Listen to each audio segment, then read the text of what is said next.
11th का first chapter है the living word से बहुत बेसिक से बताऊंगा, जीरो टू हीरो लेके जाऊंगा, तो प्लीज़ थोड़ा धैर्य रखना, वीडियो को पूरा देखना। और हाँ, 11th में हो 12th में हो यानी ड्रॉप आउट्स हो, सबके लिए है ये हैंड रिटन नोट्स। आपको सीधा बताएगा कि किस टॉपिक से कैसे क्वेश्चन आने वाले। हे गाइस, मेरा नाम है संदीप और मेरा ये यूट्यूब चैनल है, तो इसमें मैंने कुछ चीज़ें चालू की हैं, जैसे कि आपको फ्री में नीट का नोट्स देना चाहता हूँ और पढ़ाना चाहता हूँ थोड़ा सा, ठीक है। ताकि देखो जी, मैंने इस नोट्स को इस तरीके से तैयार किया है, किसी भी टॉपिक को पढ़ने के बाद उसके जस्ट नीचे उससे रिलेटेड क्वेश्चंस मैंने वहाँ पे रखे हैं, ताकि पता चले यार कि पढ़ने के बाद इससे क्वेश्चंस कैसे आएंगे, समझ रहे हो। तो ये एक छोटा सा मैसेज है।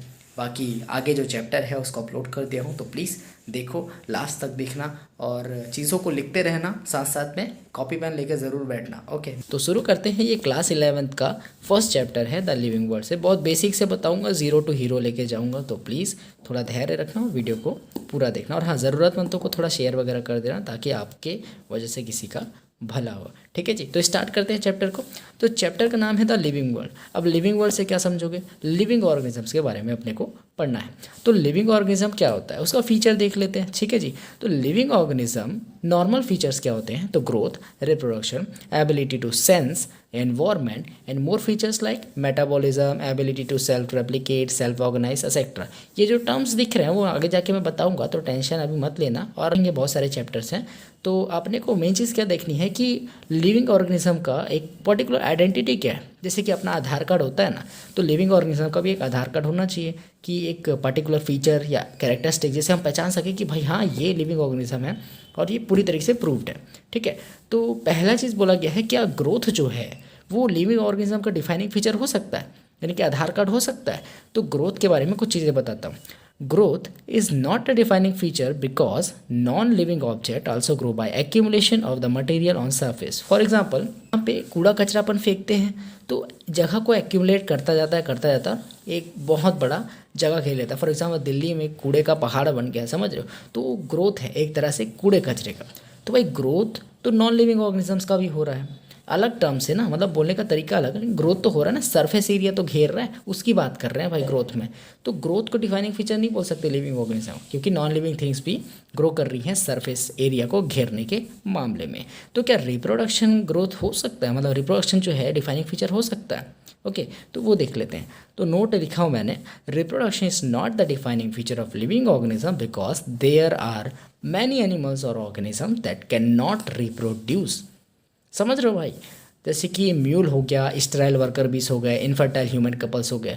बहुत सारे ऐसे इंसान हैं यार जो मतलब बच्चे नहीं दे सकते, है ना, इनफर्टाइल होता है। तो क्या वो जिंदा नहीं है, ऐसी बात तो बिल्कुल, वो तो जिंदा है। तो अपन कह सकते हैं कि रिप्रोडक्शन को अपन डिफाइनिंग फीचर नहीं बोल सकते, क्योंकि जो लोग फर्टाइल नहीं है, जो बच्चे नहीं दे सकते, वो लोग भी जिंदा हैं।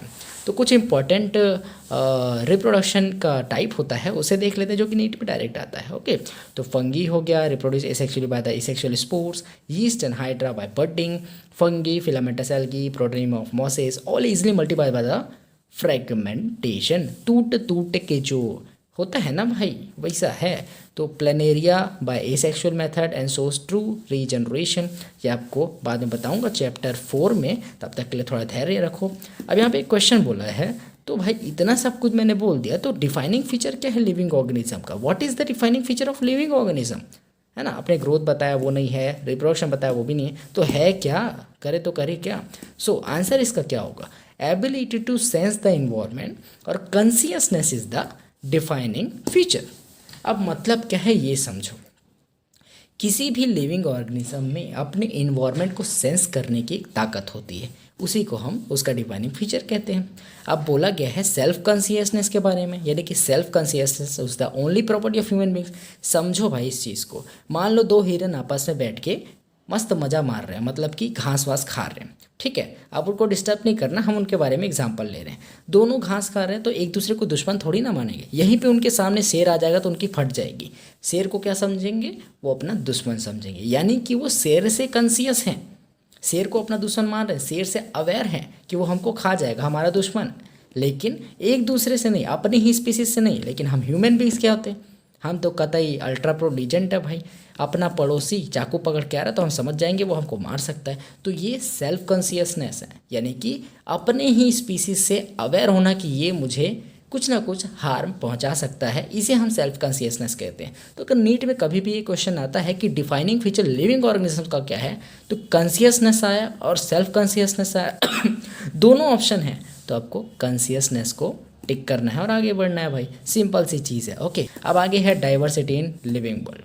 ओके, बताता हूँ, ध्यान से सुनना। According international union for conservation of nature and natural resources, इसका नाम होता है full form, the number of species 1.7 to 1.8 million, that is more than 1.5 million. Okay, ये डायरेक्ट एनसीईआरटी का लाइन है और बहुत सारे कुछ पॉइंट्स है जो कि हमें याद रखने हैं, ठीक है, पॉइंट्स टू रिमेंबर। तो पहला चीज़ है ICBN का फुल फॉर्म, ICZN का full form. Okay, so first thing ICBN, international code for botanical nomenclature, and second thing ICZN, that is international code for the zoological nomenclature. याद रखना है, कोई भी टर्म पूछ सकता है नीट में, ठीक है। And third thing, the nomenclature system was given by Carolus Linnaeus, बहुत ज़्यादा इंपॉर्टेंट है।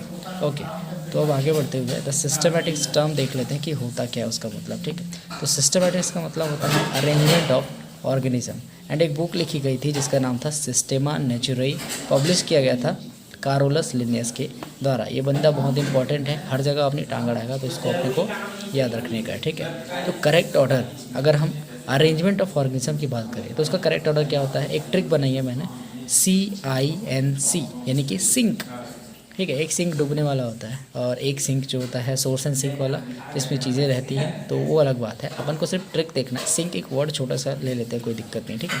CIN और C, यानी कि कैरेक्टराइजेशन, देन अपने को करना होता है identification, then nomenclature, then classification, ये चीज़ें करनी होती है CINC। ओके,